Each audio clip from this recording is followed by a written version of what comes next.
quelle différence y a-t-il entre l'Ancien Testament et le Nouveau Testament?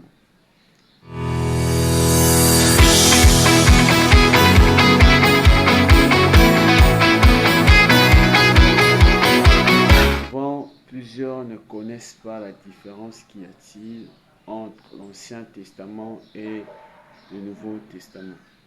Pour plusieurs, la différence est seulement la page blanche qui se trouve au niveau de sa Bible. Non. Il y a une grande différence dans l'Ancien Testament et le Nouveau Testament. Dans l'Ancien Testament, les gens, pour aller consulter le Seigneur, ils devaient apporter une offrande. Lorsque les gens partaient en adoration, ils devaient sacrifier un animal, un bœuf, un mouton. Ils devaient sacrifier les pauvres, il y a des pigeons, où ils devaient sacrifier des gâteaux, il y a plein de choses à donner. Et dans le Nouveau Testament, nous n'avons plus, pour venir adorer le Seigneur, nous n'avons plus de moutons à sacrifier, nous n'avons plus de gâteaux ou de pigeons à donner en sacrifice.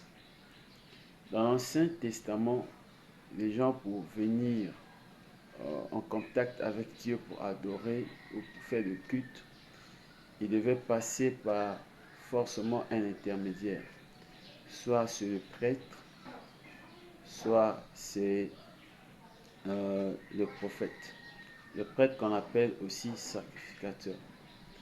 Mais dans le Nouveau Testament, la Bible dit que nous tous, nous sommes devenus sacrificateurs, nous tous, nous sommes devenus prêtres. Et l'onction a été répandue sur tout le monde. La Bible dit que dans le dernier jour, je répandrai de mon esprit sur toute chair.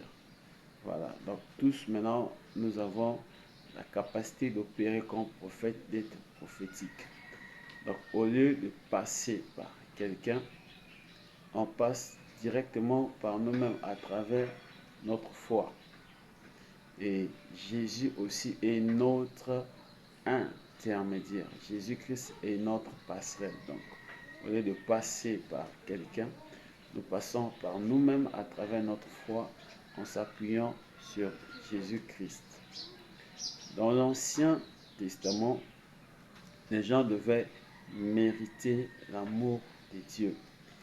Ils devaient beaucoup prier, ils devaient faire beaucoup de sacrifices, ils devaient jeûner, ils devaient porter le sac pour mériter l'amour de Dieu, pour détourner la colère de Dieu, pour détourner la punition sur eux.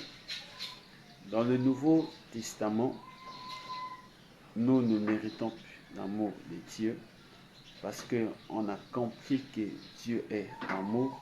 Donc, il ne nous aime pas à cause de ce que nous faisons, pas à cause de ce que nous sommes, mais à cause de lui-même, à cause de la mort et de la résurrection de son Fils Jésus-Christ, à cause de ce que Dieu est amour. Donc, nous ne méritons plus. La Bible dit que nous sommes sauvés par la grâce au moyen de la foi.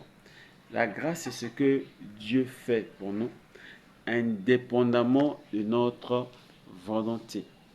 Et notre foi, c'est notre réponse à ce que Dieu avait déjà fait pour nous, ou de ce que Dieu fait pour nous.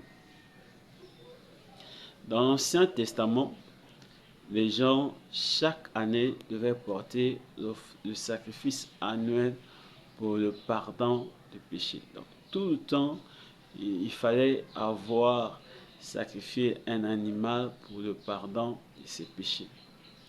Mais dans le Nouveau Testament, nous n'avons plus des animaux à sacrifier pour le pardon de nos péchés. La Bible dit que voici l'agneau de Dieu. Parlant de Jésus, voici celui qui ôte le péché. Donc Jésus est venu pour ôter le péché, enlever le péché dans le monde, dans la vie de ceux-là qui croient en lui, ceux-là qui croient en Dieu par Jésus-Christ.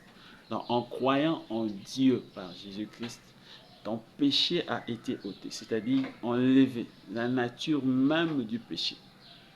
Et tu n'as plus de sacrifice à faire pour le pardon de tes péchés, parce que Jésus-Christ est venu enlever à la racine. Il est venu enlever la nature du péché et t'a donné la nature de Dieu. La parole de Dieu déclare, celui qui est en Christ, celui qui vient en Christ, celui qui se tourne totalement en Christ, celui qui donne sa vie en Christ, à Christ plutôt, celui qui est positionné en Christ, devient une nouvelle personne. Les choses anciennes sont passées. Voici toutes choses sont devenues nouvelles. C'est-à-dire qu'en devenant enfant de Dieu, en devenant fils de Dieu, chrétien, on devient des nouvelles personnes, des nouvelles créatures. Des créatures qui n'ont pas encore jamais existé, des créatures qui commencent à exister pour la première fois. Est-ce que tu comprends cela?